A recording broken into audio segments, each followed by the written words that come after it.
For the first 3 trips to the erupting volcano, we didn't bring a drone.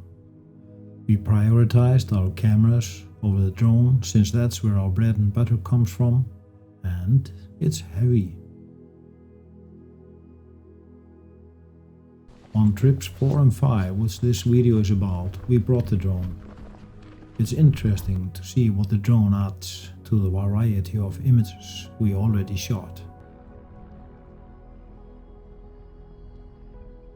One of the reasons we didn't bring a drone on the first trip is because there's a limit to how much one can carry of gear when hiking to the volcano eruption. The drone with 3 batteries is just under 4 kilos. Carrying 12 to 15 kilos is for me the limit of making the 1.5 hour hike tolerable. It's a very easy walk if you make sure you don't pack too heavy. Another reason is the fact that I find it difficult to concentrate on photography without focusing on one tool, one camera.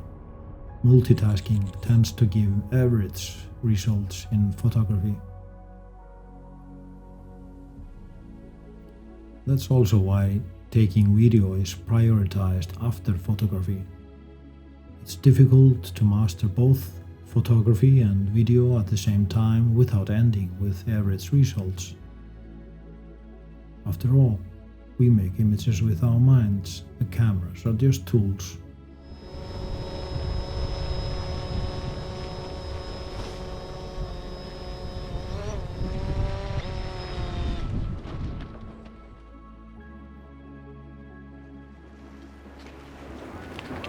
I did not expect this when I came here up. Exactly, well, full of surprises. It's surprising, yeah. Full of surprises.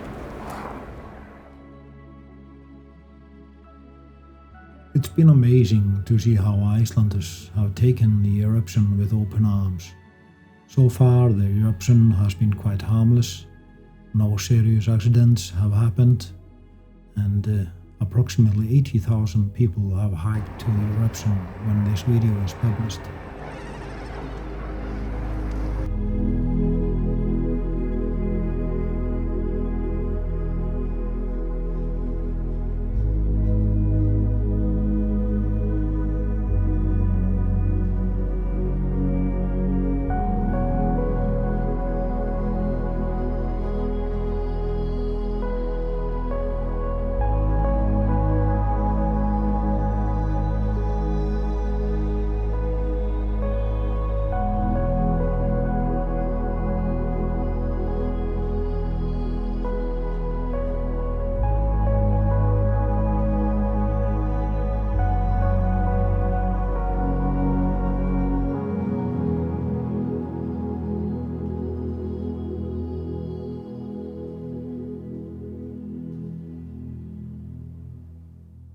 The volunteers in the Icelandic search and rescue teams have been invaluable in planning hiking routes and making sure visitors to the eruption are safe.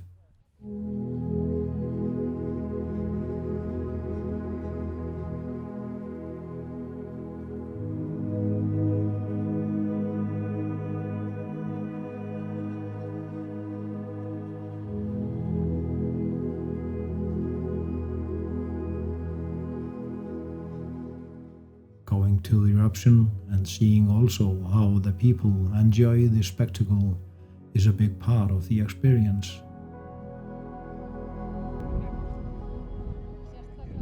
The color of the lava changes with the changing light. When the sun goes down, the red color of the lava becomes vibrant. Just before that, yellow colors are dominant, and when darkness takes over, orange and red colors become prominent.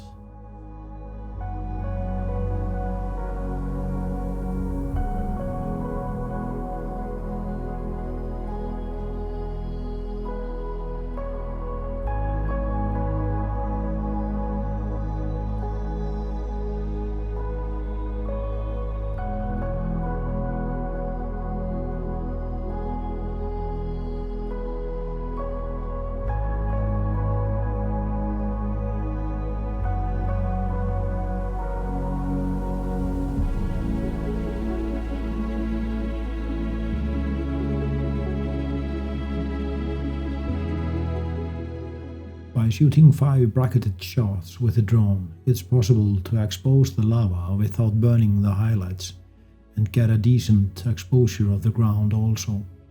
This way the color becomes more vivid and closer to the real thing.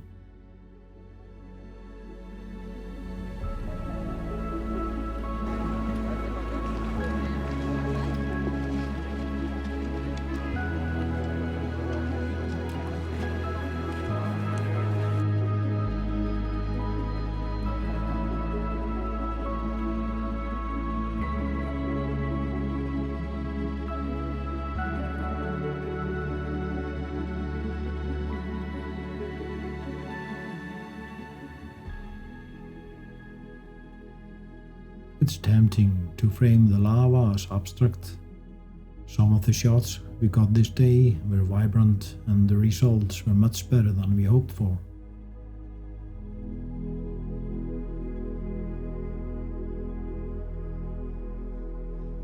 We hiked 2 days in a row with a drone to the eruption. These 2 days turned out to be productive days of photography for both me and Gyda. Some of the shots could be very interesting as big prints. Abstract images can remove the sense of time and particular moment, making them candidates for walls. On the second day, just as I was starting to prepare the drone for the first flight, I made a terrible discovery. I had forgotten the propeller blades. This was a shock when I realized I had walked all this way with a big and heavy drone for nothing. Looking around, I wondered if I saw someone using a Phantom 4 Pro drone. I wasn't optimistic that someone would be there using the same type of drone. Just as I looked around, I saw my friend Atli flying a Phantom 4 Pro. Out of his kindness, he lent me his propeller blades, and just as I landed after flying 1 battery, I met another friend of mine, Skarpi, who was also using a Phantom 4 Pro, and he had an extra set of propeller blades. This forgetfulness of mine turned into a meeting of friends with a happy ending. After flying the drone's 3 batteries, we turned back to the cameras. I had left my D850 and the heavy 70-200 lens, but used instead the Z6 and the old manual focus 135mm 2.8 lens on my small video tripod to make everything lighter. Gyda used her trustworthy D850, a 105 macro lens and a 16-35 lens. At the end of the day, we walked back in the total darkness, along with hundreds of people chatting on the way. This was a productive day. Thanks go to Atli and Skarpi for saving the day. Thank you for watching.